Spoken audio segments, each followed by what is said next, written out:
গুজব শব্দটির সাথে আমরা সবাই পরিচিত। ধারণা করা হয় প্রতিপক্ষকে ঘায়েল করার অন্যতম অস্ত্র হিসেবে ব্যবহার করা হয় এই গুজব নামের শব্দটি। দর্শক, এই সহিংসতার কারণে দেশে ইন্টারনেট বন্ধ থাকার পরেও ছড়ানো হচ্ছে নানা ধরনের গুজব। তবে বিশেষজ্ঞরা মনে করেন স্বাধীন, দায়িত্বশীল এবং অবাধ তথ্য প্রবাহই ঠেকাতে পারে গুজবের ঢেউ। দর্শক, আমন্ত্রণ জানাচ্ছি এটিএন নিউজের নিয়মিত আয়োজন আমাদের কথা অনুষ্ঠানে। আপনাদের সঙ্গে আছি আমি স্বপন আহমেদ। এই নিয়ে শুনবো সাধারণ মানুষের মতামত। তবে তার আগে এটিএন নিউজে প্রচার হওয়া এ বিষয়ে একটি প্রতিবেদন দেখে নিতে চাই।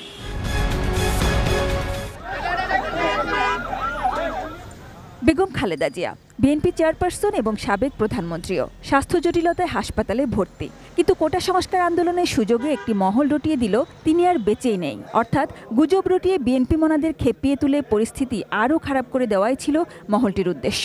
কিন্তু যথারীতি এই গুজব পরে গুজব বলেই প্রমাণিত হলো। ম্যাডামের যে গুজব ছড়ানো হচ্ছে তার এখন আইসিইউতে আছেন, কিন্তু ভালো আছে। শুধু কি খালেদা জিয়ার মৃত্যুর গুজব? কোটা সংস্কার আন্দোলনের সবচেয়ে কঠিন সময়টিতে রটে গেল দেশের এমন পরিস্থিতি দেখে ভয়ে দেশ ছেড়ে পালিয়েছেন প্রধানমন্ত্রী শেখ হাসিনা। কিন্তু তিনি যে পালাননি, বরং বিষয়টি গুজব ছিল, প্রমাণ মিলল দ্রুতই। শেখ হাসিনা পালিয়ে গেছে, শেখ হাসিনা নাই, শেখ হাসিনা চলে গেছে, শেখ হাসিনা পালায় না। গুজব যুগে যুগে প্রতিপক্ষ ঘায়েলের শক্তিশালী এক অস্ত্র।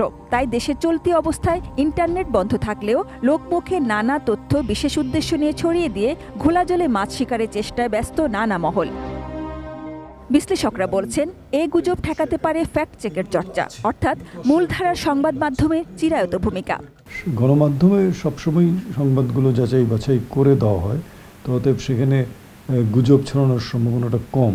গণমাধ্যম নিয়ন্ত্রণহীন থাকবে, গণমাধ্যমের স্বাধীনতা থাকবে, কিন্তু গণমাধ্যমে কর্মরত সাংবাদিক, সম্পাদক তারা পেশাগত যে দায়িত্ব সেটা নিষ্ঠার সাথে পালন করবেন। বঙ্গবন্ধু শেখ মুজিবুর রহমান তার যে কারাগারের রোজনামচা, ওখানে তিনি স্পষ্ট করে একটা জায়গায় লিখছেন যে আইয়ুব খান যে আপনার তার পুলিশ যে গুলি করেছে সেই খবরটা ঠিকমতো দেয়া হয় নাই, এবং তাতে করে কি হলো, গুজবের ডালপালা বিস্তৃত হলো। মূলধারার যে গণমাধ্যম তাদেরকে দায়িত্বশীলতার সাথে খবর প্রকাশ করতে দিতে হবে, সেইটাই কিন্তু সবচেয়ে বড় রক্ষা কবচ। সামাজিক যোগাযোগ মাধ্যমে গুজব বা অপতথ্য ছড়ায়, এটি যেমন সত্যি, সেই সঙ্গে এটিও সত্যি যে কোনো তথ্য যাচাই করতে ইন্টারনেট বা সামাজিক যোগাযোগ মাধ্যম বড় ভূমিকা রাখে। তাই এসব বন্ধ রেখে লাভের চেয়ে ক্ষতিটাই বেশি দেখছেন তারা। আপনাকে চিহ্নিত করতে হবে যে গুজব কোন পরিস্থিতিতে ছড়ায় এবং গুজব কারা ছড়ায়। আপনি সেই জায়গাতে অনেক বেশি নজরদারি রাখতে হবে এবং সেইখানে প্রয়োজনে আপনার নিয়ন্ত্রণও আরোপ করতে হবে। গুজব তো তখনই হয় যখন সঠিক তথ্যটা মানুষের কাছে আসে না। সবসময় দেখতে হবে চ্যানেলগুলো, গণমাধ্যম, সামাজিক মাধ্যম, এগুলো যেন সবসময় ওপেন থাকে। এগুলো যত উন্মুক্ত রাখা যাবে, গুজবের মাত্রা তত কমে যাবে। এখন যৌবন যার, যুদ্ধে যাওয়ার তার শ্রেষ্ঠ সময়। কিন্তু গুজবে কান দিয়ে যুদ্ধের উদ্যম যেন অপচয় না হয়, সে ব্যাপারেও লক্ষ্য রাখার পরামর্শ বিশ্লেষকদের। বলছেন শিক্ষক ও অভিভাবকরা পারেন সন্তান ও শিক্ষার্থীদের সঠিক পথ দেখাতে। এই বয়সের ছেলে মেয়েদের মধ্যে রক্ত গরম থাকে, তো তাদেরকে যদি হঠাৎ করে একটা উড়ো খবর দেওয়া হয় তাদের বিরুদ্ধে, তারা হয়তো মনে করে এটাই সঠিক। তো এটা যেন যাচাই বাছাই করে। তো মূল্যবোধ তো ভেঙে পড়েছে। আমাদের অভিভাবকদের যে একটা সময় কর্তৃত্ব ছিল সেটা তো নাই, শিক্ষকদের যে কর্তৃত্ব ছিল সেটা নাই। সাধারণ শিক্ষার্থী যারা আন্দোলন করেছেন, যৌক্তিক আন্দোলন করেছেন, তাদেরকে একদম আস্থায় নিয়ে কাজ করতে হবে। Sajida Sweety, ATN news, Dhaka. দর্শক, এ বিষয়ে একটি প্রতিবেদন আমরা দেখলাম। এবারে চলুন এ বিষয়ে সাধারণ মানুষ কি বলছে তা জেনে নেই। প্রবাদে আছে গুজবে কান দিতে নাই, আর গুজব তো গুজবে, যার কারণে ব্যাপক ক্ষতি হয়ে গেছে। যেটা যে ধ্বংসযোগ্য হয়েছে মূলটা তো পুরোটাই গুজবের উপর চলছে। সুতরাং গুজবে কান দিতে নাই, এটা বাস্তব। বিশেষজ্ঞরা যারা বলছে তাদের মতামত নিয়ে আমাদেরও মানা উচিত, আমাদেরও চলা উচিত, সরকারও বোঝা উচিত। সুতরাং গুজব থেকে আমরা সাবধান থাকি। গুজব যে কত বড় ক্ষতি করে সেটা আসলে আমরা আজকালকার যুগে দেখে ফেলেছি। কারণ এই ছোট্ট একটা গুজবের কারণে আমাদের অনেক বড় ক্ষতি হয়ে গেছে। যেসব যেমন মেট্রো রেলে ক্ষতি হলো, আরও বিভিন্ন জায়গায় ক্ষতি হয়েছে। এটা অ্যাকচুয়ালি আমাদের দেশের সম্পদ, বাট মানুষ যে কাজগুলো করেছে এটা একদম করা উচিত হয়নি।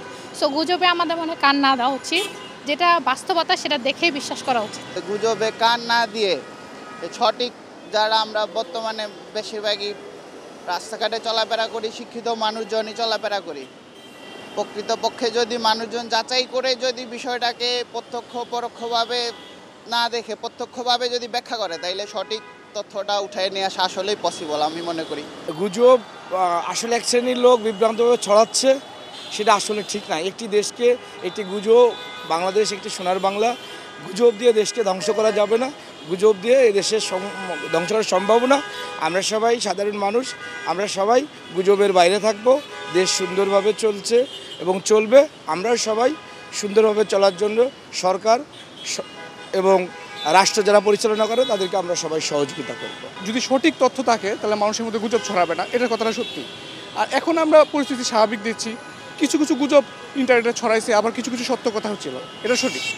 সো এই জায়গা থেকে আমি বলবো যে বিশেষজ্ঞের মতামত ঠিক। সো এখন সিচুয়েশন ভালো, আর কেউ যেন গুজবে কান না দেয়। অনেক কিছুই না বুঝে না শুনে আমরা আসলে কোনো ইনফরমেশন না জেনে ওইটার পিছনেই দৌড়াতে থাকি।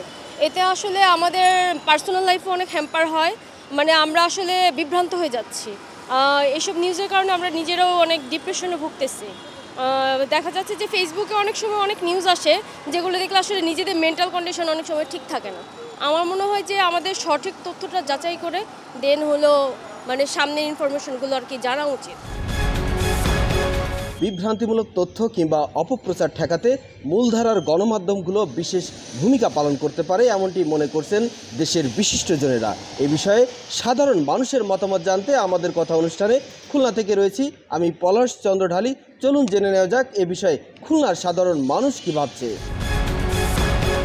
মানুষের মধ্যে এক ধরনের উত্তেজনা করা, সৃষ্টি করা, অস্থির সৃষ্টি করে এক ধরনের নৈরাজ্য সৃষ্টি করা। ফলে এইখানে কিন্তু এই সময়টা গণমাধ্যমে, বিশেষ করে সমস্ত দায়িত্বশীল গণমাধ্যমের ভূমিকা হবে এই সমস্ত ফেক এবং মিথ্যা গুজবকে তারা যাচাই বাছাই করে সঠিক তথ্য তুলে ধরা জনগণের মধ্যে। তাহলে হবে কি, মানুষের মধ্যে যে বিভ্রান্তটা দূর হবে। মূলধারার গণমাধ্যম যদি এই গুজবটা কি এবং ওর পাশাপাশি আসল জিনিসটা কি এইটা যদি তুলে ধরে, তাহলে মনে হয় মানে দেশবাসী সচেতন হবে এবং দেশবাসী জানতে পারবে আসলে এটা গুজব। গুজব যারা সৃষ্টি করে, গুজব যারা ছড়ায়, এরা দেশ ও জাতির জন্য কোনোভাবেই ভালো মানুষ নয়। আমি মনে করি ব্যক্তিগতভাবে আমার মানে মন্তব্য, বা আমি ব্যক্তিগতভাবে মনে করি যে যারা বাংলাদেশের স্বাধীনতা বিশ্বাস করে না, গণমাধ্যমের একটি গুরুত্বপূর্ণ ভূমিকা আছে এই গুজব বন্ধ করার ক্ষেত্রে।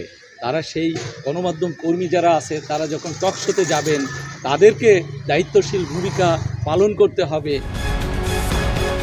আমাদের কথায় বগুড়া থেকে সংযুক্ত হচ্ছি আমি চপল সাহা।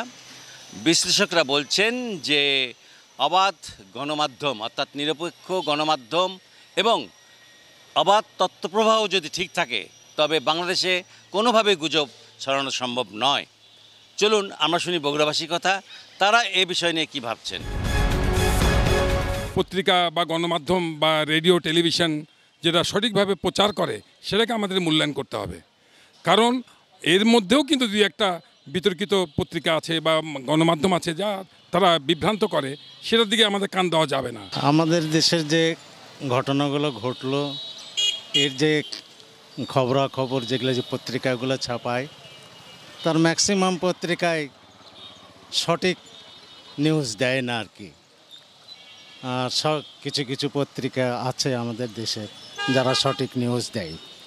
আমরা সেই সঠিক নিউজের প্রত্যাশা করি আর কি। আগে আমাদেরকে জানতে হবে যে আসলে আমাদের যেগুলো কথা বা যেগুলো গুজব ছড়াচ্ছে, আসলে এই জিনিসগুলো আমাদের কি সঠিকভাবে আসলে এগুলো হচ্ছে না হচ্ছে না, এটা কেয়ার করার দায়িত্ব হচ্ছে আমাদের যারা মিডিয়া, যারা আওতাভুক্ত লোক রয়েছেন এবং সাংবাদিক রয়েছেন, তারা এইসব বিষয়টুকু জানতে পারে। দর্শক, এই ছিল আমাদের কথার আজকের বিষয়। এতক্ষণ আপনাদের সঙ্গে ছিলাম আমি স্বপন আহমেদ। আবারও নতুন কোনো বিষয় নিয়ে নতুন কোনো জায়গা থেকে যুক্ত হব। ততক্ষণ পর্যন্ত ভালো থাকুন, সুস্থ থাকুন আর দেখতে থাকুন ATN নিউজ।